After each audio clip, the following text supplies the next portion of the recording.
João estava lá pescando homens para Deus, mostrando que a vida humana tinha um significado maior do que comprar, vender e possuir status social.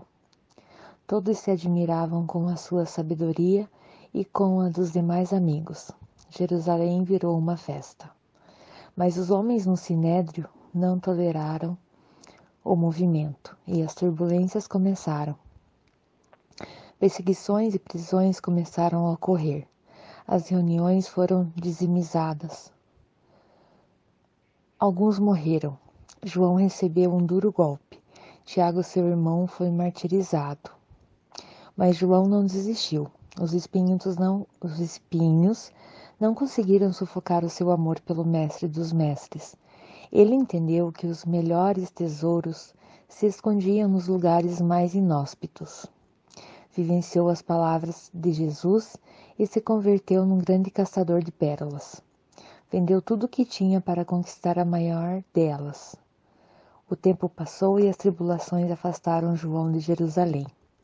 Em muitos lugares onde circulou, ele deu forças aos abatidos, ânimo aos prostrados. Vendia a autoestima. Lembrava que ninguém era indigno para Deus. A sociedade poderia descartá-los, mas Jesus não descartara sequer seus torturadores. Perdoou enquanto seu coração claudicava na cruz. João escreveu o Evangelho, 3 cartas e o livro do Apocalipse. Seus escritos exalam a mais bela afetividade. Mesmo no livro do Apocalipse é possível perceber, entre guerras e julgamentos, o mais excelente perfume da emoção. Nesse enigmático livro, Jesus é citado mais de 20 vezes, não como um general ou juiz, mas como o Cordeiro de Deus.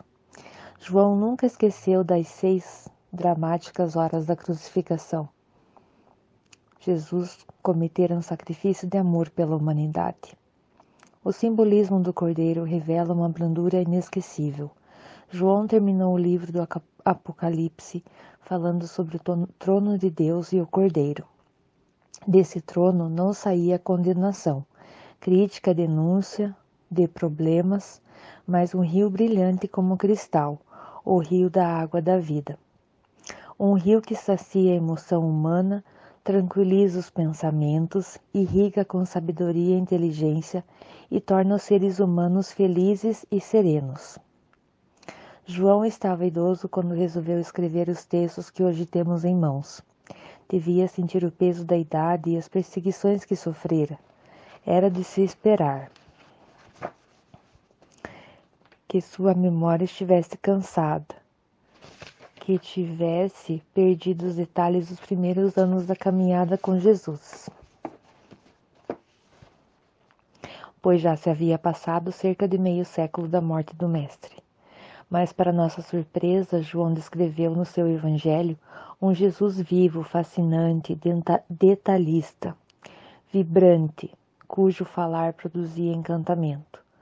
Quase a metade do seu Evangelho foi escrita baseada nos fatos e eventos dos últimos dias que antecederam a crucificação. As palavras do seu mestre ainda queimavam no seu espírito e alma. As suas cartas também revelam um frescor de quem preservou a primavera dentro de si. João iniciou a sua primeira carta fazendo uma descrição sensorial da sua relação com Jesus. Descreveu que suas mãos apalpavam, seus olhos viram e contemplaram a pessoa mais fascinante que viveu na terra. Era como se na véspera ele tivesse andado com seu mestre e aprendido as mais belas lições de vida. As sementes plantadas no solo do seu ser floresceram e frutificaram.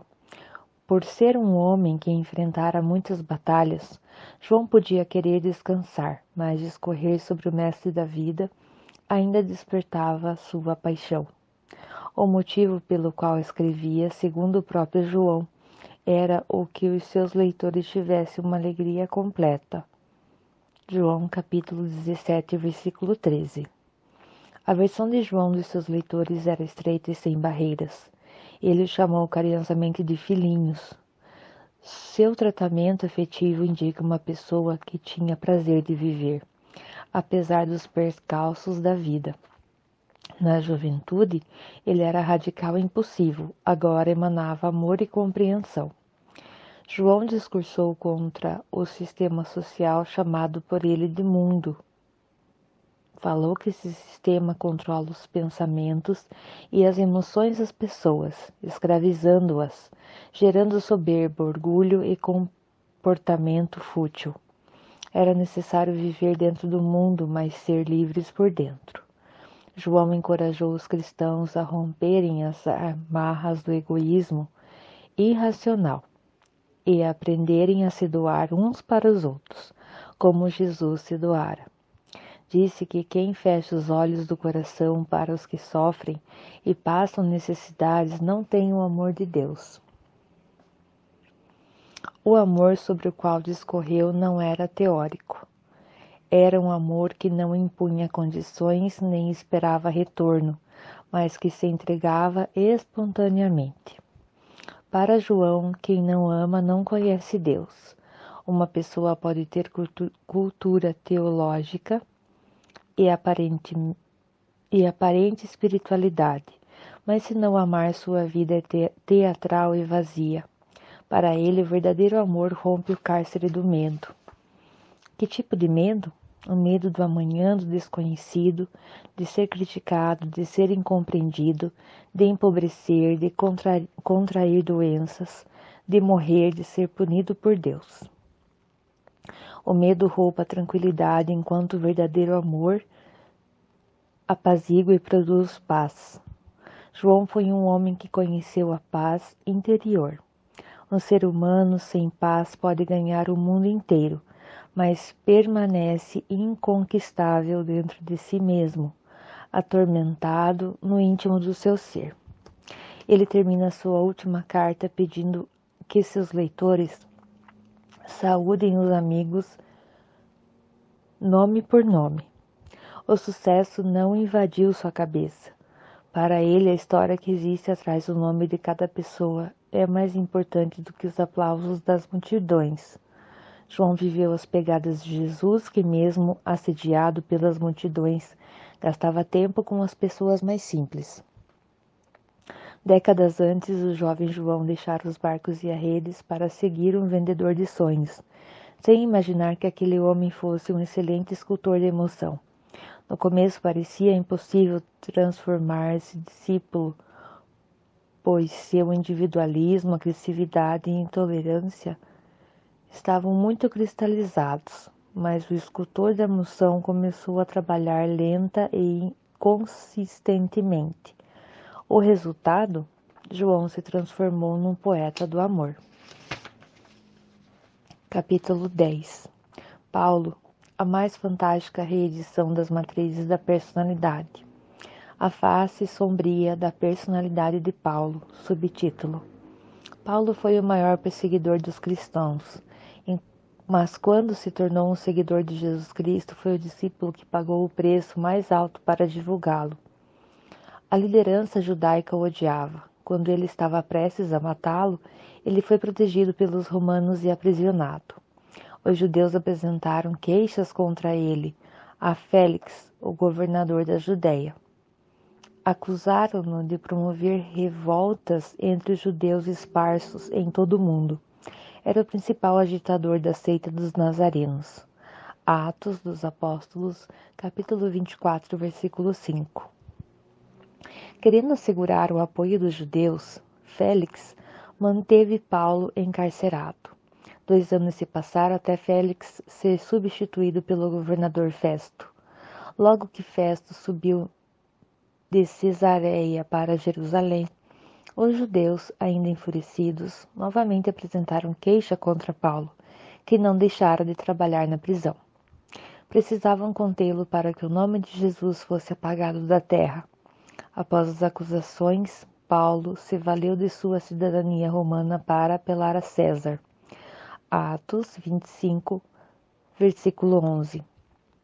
Pois sabia que não teria chance alguma se ficasse em Israel. Poderia ser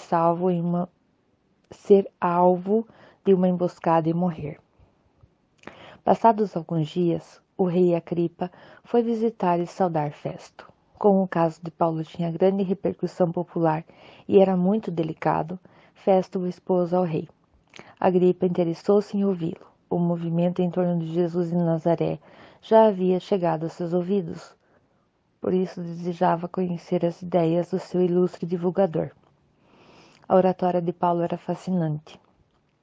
Talvez não convencesse seus opositores, mas suas palavras os perturbavam. Sua honestidade era cristalina.